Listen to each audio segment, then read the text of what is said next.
इंतहाई मशकूर हूँ कि आप आज यहाँ तशरीफ़ लाए। मुल्की हालात इस वक्त बहुत ही एक अहम मोड़ से गुजर रहे हैं और सिटिंग गवर्नमेंट जो है वो बैठकर टीवी पे खिताब करते हुए ललकारे मार रही है और इस तरह का कभी मामला देखने में नहीं आया था कि एक सिटिंग प्राइम मिनिस्टर बैठकर ये थ्रेट करे कि अगर मुझे निकाला तो मैं ख़तरनाक साबित हो सकता हूँ। ये बौखलाहट की निशानी है कि जब मुल्क के अंदर आपने डिलीवर ना किया हो और किसी किस्म की मुल्की हालात में बेहतरी ना आई हो तो फिर इसी तरह के खोखले नारे लगाए जाते हैं और कहा जाता है कि मुझे निकाला तो मैं ख़तरनाक हो जाऊंगा। तो ख़तरनाक तो आप अब भी नहीं हैं, हम तो अब भी आपको ख़तरनाक नहीं समझते क्योंकि आपके MNAs MPAs पार्टी के उहदेदारान से हमारी बात होती है तो वो हमें अक्सर औकात ये कहते हैं कि आगे PTI में हमें अपना फ्यूचर नज़र नहीं आता। और ये बात इसलिए सच है कि आप देखें कि इनके पार्टी के अंदर से जो आवाज़ें उठना शुरू हुई हैं, जिसके अंदर आपने देखा कि अहमद जवाद साहब जिस तरीके से इनके मरकजी सेक्रेटरी इंफॉर्मेशन हैं, उन्होंने आके अपनी पार्टी क़यादत के ख़िलाफ़ आवाज़ उठाई तो जो डूबती हुई कश्ती होती है उसमें से छलांग लगाने वालों की तादाद में दिन ब दिन इजाफा होता जाता है। तो ये उसी सिलसिले की एक कड़ी है और मैं ये समझता हूँ कि अब बग़ैर जहांगीर तरीन के जहाज़ के और बग़ैर बाकी इनके कई करीबी साथी हैं जो आजकल इनसे नाराज़ हैं। एक साथी ने पंजाब की वजारत से भी इस्तीफ़ा दिया। तो मैं ये समझने से कासिर हूँ कि जब आपको अपने ही साथियों की सपोर्ट हासिल नहीं है तो आप किस तरीके से ये दावा कर रहे हैं कि मैं सड़कों पे आ जाऊंगा।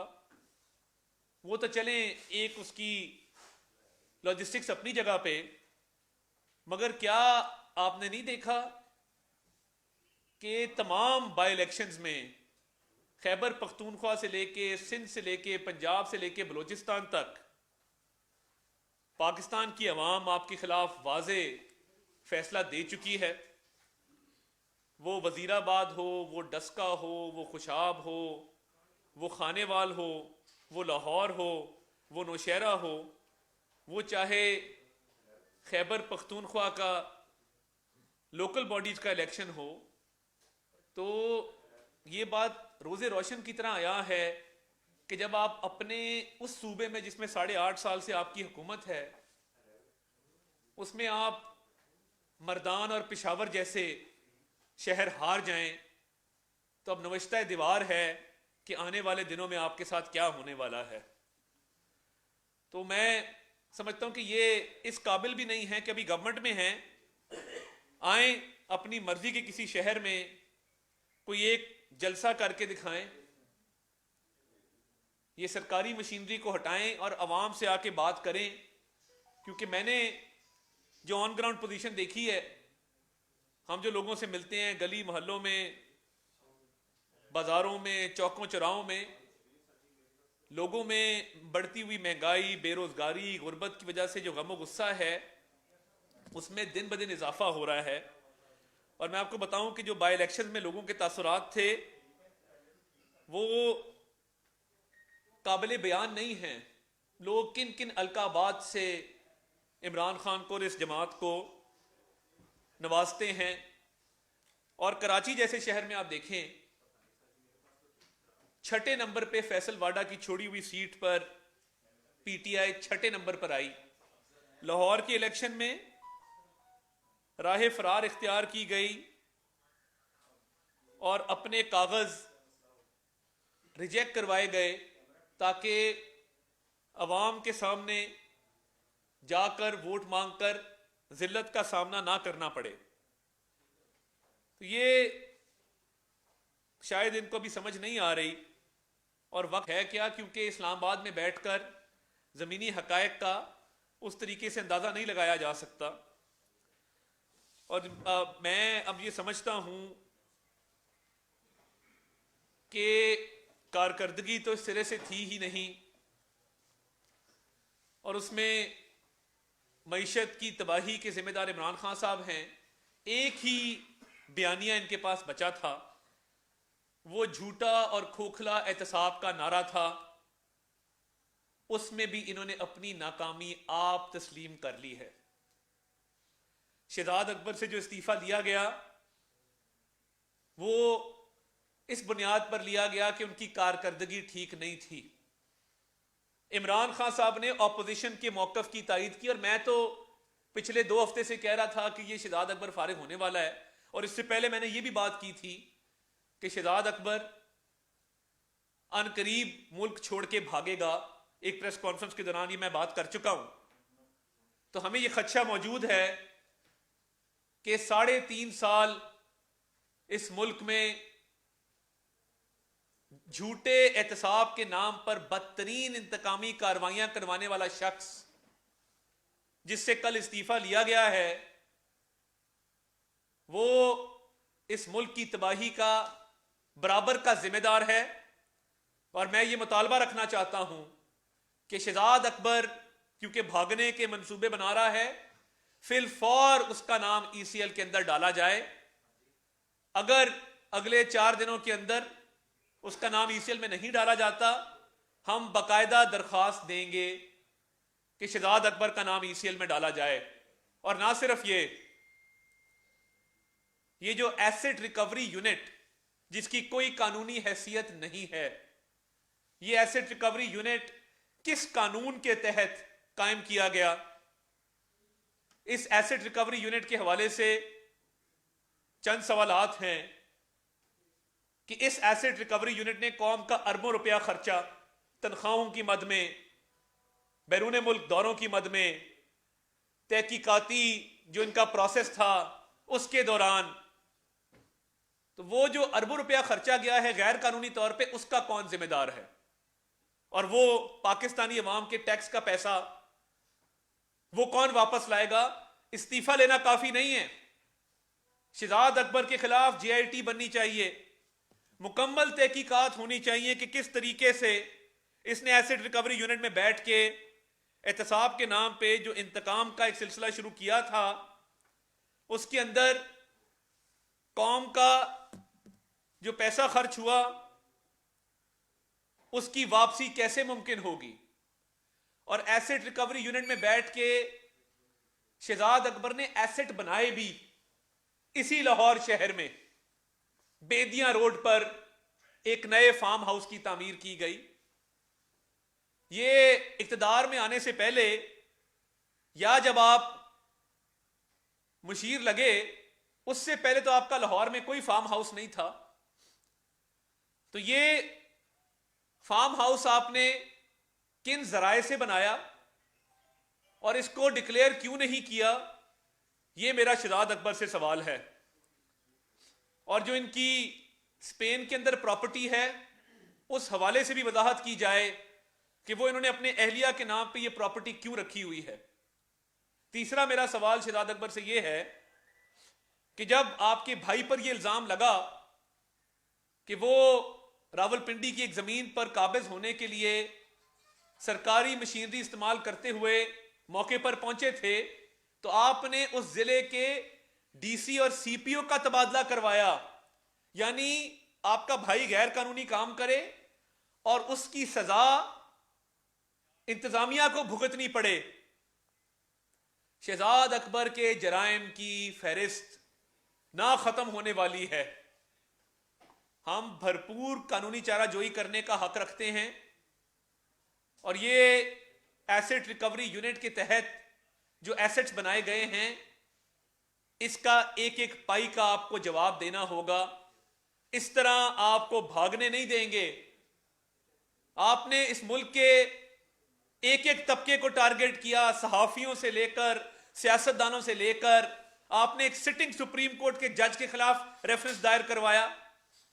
इस एसेट रिकवरी यूनिट ने आज तक आटे की जो चोरी थी, अरबों रुपए का स्कैंडल था, उसका नोटिस क्यों नहीं लिया? अरबों रुपए की चीनी चोरी हुई, उसका नोटिस क्यों नहीं लिया? अद्वियात का स्कैंडल है, मालम जब्बा का स्कैंडल है। आज अशियाए खुर्दनोश महंगी हैं क्योंकि आपने माफियाज को परवान चढ़ाया। तो ये एसेट रिकवरी यूनिट का काम नहीं था। एसेट रिकवरी यूनिट ने तमाम तोपों का रुख सिर्फ और सिर्फ ऑपोजिशन पर रखा और ऑपोजिशन के नुमाइंदों को एक के बाद एक पकड़ पकड़ के अंदर किया। तो अब आपकी बारी आने वाली है शहजाद अकबर साहब। इस्तीफा काफी नहीं है, इस्तीफे से बात अब नहीं बनेगी। आपको हर चीज का यहां पर हिसाब देना होगा और आपसे हिसाब लेंगे। और ये जो इमरान खान साहब ने कंटेम्प्ट ऑफ कोर्ट की अपने उस खिताब में और कहा, वाज़े अल्फाज में कहा कि अदलिया इस मुल्क पर रहम करे। आपको शर्म नहीं आई? यानी आप क्या चाहते हैं कि आपके मुखालिफिन के खिलाफ बगैर सबूतों के एक एक करके उनके खिलाफ फैसले दिए जाएं, उनको जेलों में बंद किया जाए? अपनी दफा आप बीआरटी का भी स्टे लेते हैं, आप फॉरेन फंडिंग का भी स्टे लेते हैं। आपका जहां दिल चाहता है, जब दिल चाहता है, आप स्टे ऑर्डर के पीछे छुपते हैं। तो तब आपको याद नहीं आता कि मैंने 27 मरतबा स्टे ऑर्डर लिया है बीआरटी में, मैंने फॉरेन फंडिंग में सदा की है कि सारे मामले को सीगा राज में रखा जाए, और आज आप अदलिया को मुर्द इल्जाम ठहरा रहे हैं सिर्फ इसलिए कि आप अपने मुखालिफिन को बंद करना चाहते हैं। ये उस अदलिया की बात कर रहे हैं जिसके एक सिटिंग सुप्रीम कोर्ट के जज के खिलाफ आपने रेफरेंस दायर करवाया, बदनीति पर मबनी रेफरेंस दायर करवाया। आप क्या चाहते हैं? आप आज नाकाम हो चुके हैं, तो आप आज हर किसी को ललकार रहे हैं। आप बाहर आकर तो देखें, अवाम में निकले तो सही। आटे दाल का भाव असल में अवाम आपको बताएंगे, ये मुहावरतन नहीं। ये मुहावरा था किसी जमाने में, अब ये पाकिस्तान के अंदर महंगाई की वजह से ये मुहावरा नहीं रहा। आपको आटे दाल का भाव पता लगेगा, लोग बताएंगे, बिजली और गैस के बिल दिखाएंगे। जहां जहां से कंटेनर तो आपके पास है नहीं, कंटेनर देने वाले भी आपसे नाराज हैं, वो आपके करीबी साथी थे। तो आप पता नहीं अब ट्रक पे चढ़ेंगे या गाड़ी के अंदर से निकलेंगे, क्योंकि आपको इस मुल्क में कंटेनर देने वाला भी अब कोई नहीं है। तो जहां जहां से गुजरेंगे लोग आपको बिजली और गैस के बिल दिखाएंगे। और इस Shahzad Akbar asset recovery unit जो गैर कानूनी तौर पर कायम था, उस एसेट रिकवरी यूनिट ने इस मुल्क की तबाही की है। शहजाद अकबर का नाम ना सिर्फ फिल फॉर ईसीएल में डाला जाए, इसके खिलाफ तहकीकात का आगाज किया जाए। मैं दोबारा दोहराता हूं अपने इस मुतालबे को। और एसेट रिकवरी यूनिट में रहकर अपने एसेट बनाए। इधर लाहौर में एक फार्म हाउस बनाया है, रहते रहे उसमें, डिक्लेयर करें, बताएं उसका सोर्स ऑफ इनकम क्या है। आज तक उसका सोर्स ऑफ इनकम किसी को नहीं पता कि वो सोर्स कहां से आया, आपने कहां से वो पैसे बनाए। तो इमरान खान साहब, आज इस मुल्क में किसान को खाद नहीं मिल रही क्योंकि आपके माफियाज ने जखीरा अंदोजी की हुई है। आज आपके माफियाज किसान को खाद से महरूम कर रहे हैं, और अगली दफा गंदम की फसल, उसकी पैदावार में कमी वाक़ होगी क्योंकि आपके माफियाज ने पैसे खाए हुए। और आपने अदलिया पर तो चलें अटैक किया ही किया, और कंटेम्प्ट ऑफ कोर्ट की दौराने खिताब आपने शहबाज शरीफ साहब के हवाले से भी बातें की और उनको मुजरिम कहा। आज ट्रांसपेरेंसी इंटरनेशनल के तहत जो रैंकिंग्स आई हैं और उन्होंने पाकिस्तान का नंबर जो बताया है, आज आपका सर शर्म से झुकना चाहिए और आपको शर्म आनी चाहिए कि जिस तरीके से आपने इस मुल्क में करप्शन का बाजार गर्म किया है। आलमी इदारे कह रहे हैं कि आज पाकिस्तान में करप्शन में इजाफा हुआ है। हम जब 2013 में आए थे, पाकिस्तान 127वें नंबर पर था। हम जब 2018 में गए तो पाकिस्तान 117वें नंबर पे था। हमने 10 पॉइंट्स की बेहतरी की करप्शन परसेप्शन इंडेक्स में। आप जब आए तो हमने 117 पे छोड़ा था, आज पाकिस्तान 23 नंबर उसमें ऊपर गया है करप्शन के अंदर। 140 की आज रैंकिंग आई है, 140 की, जो हम 117 पर छोड़ के गए थे। 2019 में 120 पर आई, 2020 में 124 पर आई, और आज करप्शन में जो इजाफा हुआ है, पाकिस्तान का 140वां नंबर आया है। इमरान खान साहब, मुबारक हो आपको कि आज आपने करप्शन परसेप्शन इंडेक्स में भी 23 पॉइंट्स का इजाफा किया है। हमारे दौर में यह बेहतरी क्यों आई थी? क्योंकि मियां नवाज शरीफ की क़यादत में मियां शहबाज शरीफ ने इस मुल्क के अरबों रुपए बचाए थे, अरबों रुपए बचाए थे। ये ऑरेंज लाइन का मंसूबा 81 अरब रुपए की बचत है। कोई मजबूरी नहीं थी कि ये इस पे कोई टेंडरिंग की जाए, क्योंकि जब हुकूमतों के आपस में मुआहदे होते हैं तो उसमें टेंडरिंग जरूरी नहीं होती। चीन हमारा दोस्त मुल्क है, फिर भी हमने चीन को कहा कि नहीं, इसकी शफाफ तरीके से हम टेंडरिंग करवाएंगे। और जब टेंडरिंग हुई, जो सबसे कम बोली आई उसमें मजीद कमी करवाई गई। यह भी कानून में कोई गुंजाइश नहीं है कि उसमें कमी कराई जाए। $600 मिलियन कम करवाए गए। किसके लिए? इस मुल्क को, कौम के लिए। 81 अरब रुपया बचाया गया। हर प्रोजेक्ट उठा के देख लें, 4 अरब सिर्फ इस सेफ सिटी में, जिसके तहत आज आप जराइम कंट्रोल करने में नाकाम है क्योंकि कैमरे खराब पड़े हैं। शहबाज शरीफ साहब ने यह बचत की, और आज उस शख्स को आप मुजरिम कह रहे हैं जिसने कभी तनख्वाह नहीं ली, सरकारी पेट्रोल नहीं लिया, अपनी गाड़ी इस्तेमाल करते थे बतौर वजीर आला। 6 करोड़ रुपए, कोई सरकारी दौरा आप देख लें, इस हुकूमत ने यह गवाही दी है कि शहबाज शरीफ जब बाहर गैर मुल्की दौरे करते थे, अपनी जेब से टिकट लेते थे, अपनी जेब से वहां के अखराजात बर्दाश्त करते थे, तनख्वाह टीएडीए नहीं थे लेते, सरकारी तेल तक को अपने पे हराम किया हुआ था, जो कि जायज उनकी इंटाइटलमेंट थी, जो कि बतौर वजीर आला उनका हक बनता था कि वो ये लेते। जिस शख्स ने 6 करोड़ रुपए सरकारी मरात में नहीं लिए, जिसने 1.5 अरब रुपए का नुकसान अपने बच्चों के खानदान को किया, जिसने कौम के अरबों रुपए बिजली के मंसूबों में, ऑरेंज लाइन में, मेट्रो बस में, सेफ सिटी में, जगह जगह अरबों रुपए बचाए, साफ पानी में 70 अरब रुपया बचाया, तो ये आप उसको मुजरिम कह रहे हैं? आपको जरा भी शर्म नहीं आई कि आप किसकी बात कर रहे हैं? मियां नवाज शरीफ की क़यादत में इस मुल्क में शफाफ टेंडरिंग हुई, वो लाहौर कराची मोटरवे हो, वो बिजली के मंसूबे हों, और एक एक पाई की इस तरह रखवाली शहबाज शरीफ साहब करते थे कि शायद मैंने किसी को अपने जाती कारोबार की भी इस तरह, या जाती माल की भी इस तरह, या जाती जो बंदे को चीज अजीज होती है उसकी भी रखवाली करते नहीं देखा, जिस तरह शहबाज शरीफ ने इस कौम के पैसे पर पैरा दिया है और एक एक पाई बचाई है, क्योंकि वो सेहत पर लगनी थी, तालीम पर लगनी थी, किसी गरीब बेवा यतीम के ऊपर खर्ची जानी थी। और आप लोग नई गाड़ियां खरीद रहे हैं, 4.5 करोड़ रुपया बुजदार साहब ने अपने दफ्तर पे लगा दिया है, एसेट रिकवरी यूनिट को पूछने वाला कोई नहीं है, अरबों रुपया खा गया शहजाद अकबर। इसका जवाब कौन देगा? आपने मुजरिम का, ये कौम के मोहसिन ऐसे होते हैं, मुजरिम ऐसे नहीं होते। आपको शर्म नहीं आई? और आपने क्या किया? आपकी हमशीरा अलीमा खान साहिबा शौकत खानम की भी बोर्ड पर थी, और उसके साथ साथ नमल यूनिवर्सिटी के भी बोर्ड पर थी।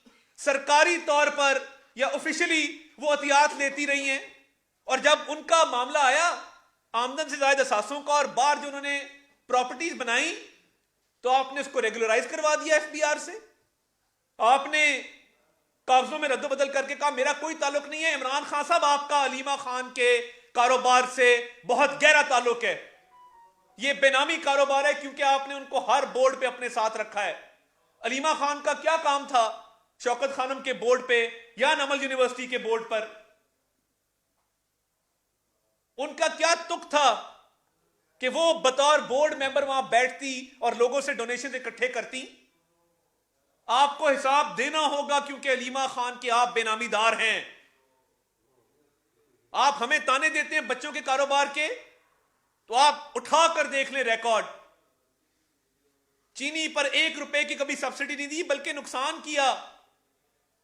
सिंध की मिलों को फायदा हुआ, क्योंकि वहां पे गन्ने का रेट कम था। शहबाज शरीफ साहब ने किसानों को फायदा देने के लिए गन्ने का रेट ऊपर रखा। सिंध हाईकोर्ट के ऑर्डर की मौजूदगी में अपने बच्चों की मिल को नुकसान किया। एक तरफ अरबों रुपए सरकारी प्रोजेक्ट्स में बचा रहे थे, दूसरी तरफ पता था बच्चों का कारोबार है, उसको नुकसान पहुंचा रहे थे। ऐसी मिसाल मुझे निकाल के दिखा दें आप। आपका तो उलट हिसाब है। चीनी में कमीशन, आटे में कमीशन, अद्वियात में कमीशन, एलएनजी में कमीशन, अरबों रुपया आप लोग खा गए हैं, और आपके खानदान के कारोबार में इजाफा हो रहा है। आपकी अलीमा खान साहिबा, उनकी न्यूयॉर्क में प्रॉपर्टीज निकल रही हैं। आप जवाबदेह हैं, क्योंकि आपके साथ उनका बहुत ताल्लुक रहा है आपके सारे प्रोजेक्ट्स के अंदर। आपको जवाब देना होगा, आप इससे भाग नहीं सकते। और आप में जुर्रत कहां से आती है कि आप ऐसी बातें बैठ के मीडिया पर कर लेते हैं? हर शोबा आज जवाल पजीर है, क्योंकि आप इस मुल्क पर मुसल्लत हैं।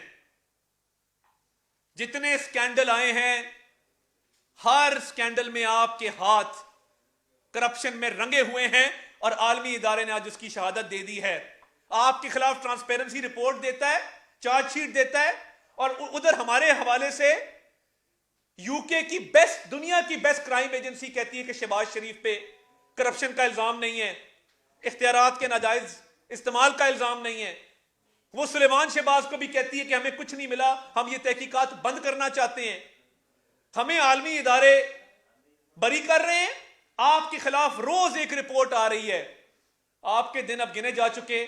आप बड़के मारें, आप चीखें मारें, आप जो मर्जी करें, अब इस मुल्क की अवाम ने आपको रिजेक्ट कर दिया है, और आपसे और आपके हवारियों से एक एक पाई का हिसाब लेंगे।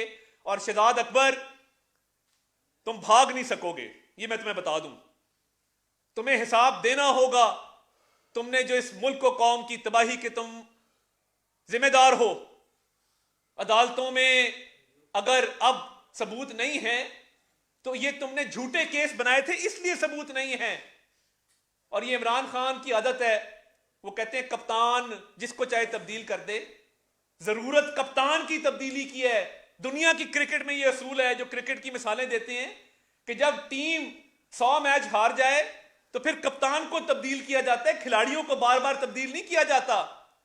उस्मान बुज़दार मुसल्लत है, उसकी कारकर्दगी पर कोई आपको नजर नहीं आता। आप कितने खिलाड़ी तब्दील करेंगे? खिलाड़ियों की तब्दीली से कुछ नहीं होगा। यह कप्तान की तब्दीली का वक्त है। कप्तान की तब्दीली होगी तो पाकिस्तान बचेगा, वरना यह कप्तान हर चीज को ले डूबेगा। देखिए, कतन नहीं। शहजाद अकबर ने जो किया इस मुल्क के साथ, वो चले हमारे साथ जो किया हमने बर्दाश्त किया। जो इस मुल्क की तबाही की है, कतन नहीं मिल सकती। मगर ये वादा माफ गवाह बनने की आवाज उठ पड़ी है पीटीआई के अंदर से। असद उमर साहब ने पिछले दिनों बयान दिया कि मियां नवाज शरीफ को बाहर भेजने के जिम्मेदार इमरान खान है। तो अक्लमंदों के लिए इशारा ही बहुत है कि जब पीटीआई के अंदर से आवाजें उठ रही हैं और असद उमर जैसे बंदे अपने वजीर आजम को मुर्दे इल्जाम ठहरा रहे हैं, तो ये आने वाले वक्त में बहुत सारे वादा माफ गवाह इनके अंदर से निकलेंगे। और देखें, हम सियासी लोग हैं, हमने जेलें भी बर्दाश्त की हैं, जिला वतनियाँ भी बर्दाश्त की हैं। ये जब ये नॉन इलेक्टेड इम्पोर्टेड तर्जुमानों को जेल जाना पड़ा, तो हो सकता है कि शाम पढ़ने से पहले साइन करके बाहर आ जाए।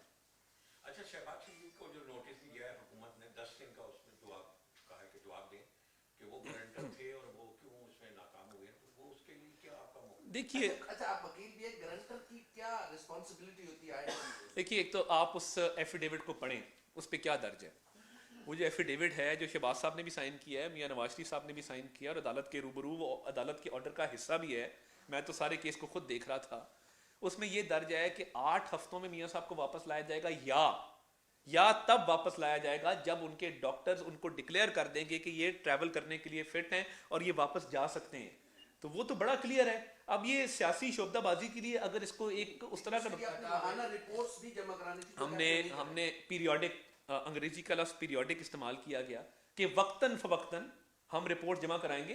तो आखिरी रिपोर्ट तो मैंने सितंबर में जमा कराई है, अगली ड्यू है वो भी जमा कराएंगे। मगर मेरा कहने का मकसद ये है, कोर्ट के रजिस्ट्रार के पास रिपोर्टें उनकी जमा होती रही हैं और हम ये बिल्कुल उनकी मेडिकल कंडीशन हम बिल्कुल साबित करेंगे। मगर इन्होंने किया क्या, हम जब मेडिकल रिपोर्ट लेके हाई कमीशन गए हैं, हाई कमीशन ने अटेस्ट करने से इनकार किया इमरान खान साहब की इंस्ट्रक्शंस पे।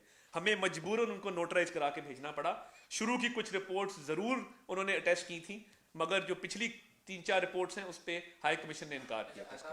अभी आप जो आपने बात की मेडिकल रिपोर्ट्स की, आप सारा मलबा उनकी वापसी का मेडिकल रिपोर्ट्स पर डाल दें। लास्ट टाइम अभी जैसे मरियम नवाज ने जो प्रेस कॉन्फ्रेंस की उसमें उन्होंने ये कहा कि नवाज शरीफ की वापसी पार्टी तय करेगी कब नवाज शरीफ ने वापस आना है, जबकि रिपोर्ट्स वाला सेहत वाला मामला नहीं देखे ना, पार्टी ने क्या करना है, पार्टी ने उनकी सेहत के मामलात भी देखने हैं, कानूनी पहलू भी देखने हैं, सियासी पहलू भी देखने हैं। तो पार्टी जब ये फैसला करेगी तो उनकी हेल्थ, उनकी मेडिकल कंडीशन बहुत बड़ा फैक्टर होगा उसके अंदर। और देखिए उनकी हालत क्यों बिगड़ी। 6-6 महीने डॉक्टर अदनान कोट लखपत की जेल की दीवार के से लगे खड़े रहते थे, उनको मिलवाया नहीं जाता था, अद्वियात रोक दी, खाना रोक दिया। तो एक हार्ट पेशेंट को आप जब ये सलूक करेंगे तो उनकी हालत इसलिए बिगड़ी और उनको फिर इमरजेंसी में शिफ्ट करना पड़ा। तो आज ये हुकूमत अब करे ना इंक्वायरी, जब ये कहते हैं कि हम इंक्वायरी करेंगे तो अपने वजीरों के खिलाफ करेंगे, फैसल सुल्तान साहब के खिलाफ करेंगे, यास्मीन राशिद साहिबा के खिलाफ करेंगे, अपनी पूरी सरकारी मशीनरी के खिलाफ करेंगे। करें इंक्वायरी, बताएं। चार्ल्स कैथरी की जो ऑडियो आई है दोबारा, जिसको अब हाईलाइट किया जा रहा है राना शमीम साहब के बयान पे, उस पे अभी तक मुस्लिम लीग नून की जानिब से कोई वर्शन सामने नहीं आया कि आया वो उनका ऑडियो बयान दुरुस्त है या वो भी फॉर्ज किया गया है। वो आपके नवाज शरीफ के दफ्तर में वाकई बैठ के वो सारी बातें हुई थी या नहीं, ऑफिशियल स्टेटमेंट कोई नहीं। देखिए बात ये है कि जो राना शमीम साहब ने एफिडेविट में बातें की हैं, मैं तो उस पर बात करूंगा। जिस पे इल्ज़ाम लगा है साकिब निसार साहब पे, आए ना, क्यों नहीं आके कहते कि ये नहीं, ये दुरुस्त नहीं है। राना शमीम साहब किसी भी फोरम पे जाके वो बरमला ये बात कर रहे हैं कि इसी तरह हुआ, मैंने अपने कानों से सुना। तो अब जिस पे इल्ज़ाम लगा है वो चुप करके बैठा हुआ है, वो आए बताए कि जी ऐसा नहीं है और कोर्ट में आ जाए ना, पार्टी बन जाए। क्यों नहीं पार्टी बनते, आके कहें कि जी मेरे पे ये इल्ज़ाम लगा है, मुझे इंसाफ दिया जाए। उनको पता है कि वो कोर्ट में आएंगे तो सारा मलबा उन्हीं पर डलना है। तो उन्होंने अपने दौर में जो किया वो किसी से ढका छुपा है। इधर PKLI अस्पताल बंद करा दिया, बताओ। वो तो वजीर आजम भी थे, वजीर आला भी थे, मिनिस्टर वाटर एंड पावर भी थे, मिनिस्टर रेलवेज भी थे, सब कुछ थे। तो फिर ठीक है, मतलब अगर आप एक सियासी पार्टी के खिलाफ उस कुर्सी पे बैठ के इस तरीके से कैंपेन चलाएंगे तो फिर कोई ये इस बात में ये बात मानने में आती है कि आपने किया होगा, तो आपकी सफाई पेश करें। सवाल का जवाब नहीं आया सर कि नून लीग का वर्शन क्या है। देखिए वो मौक़िफ़ बड़ा क्लियर है। राना शमीम साहब ये बात कर चुके हैं कि मैं वहाँ पे बैठ के नहीं एफिडेविट दिया था। अब ये किस तरीके से PTI ने मनूवर किया है कि वो ऑडियो निकाली है, तो मैं समझता हूँ कि ये ऑडियो मुझे ठीक नहीं लगती, क्योंकि राना शमीम साहब अपना मौक़िफ़ दे चुके हैं, बड़ा क्लियर दे चुके हैं। थैंक यू, बहुत शुक्रिया।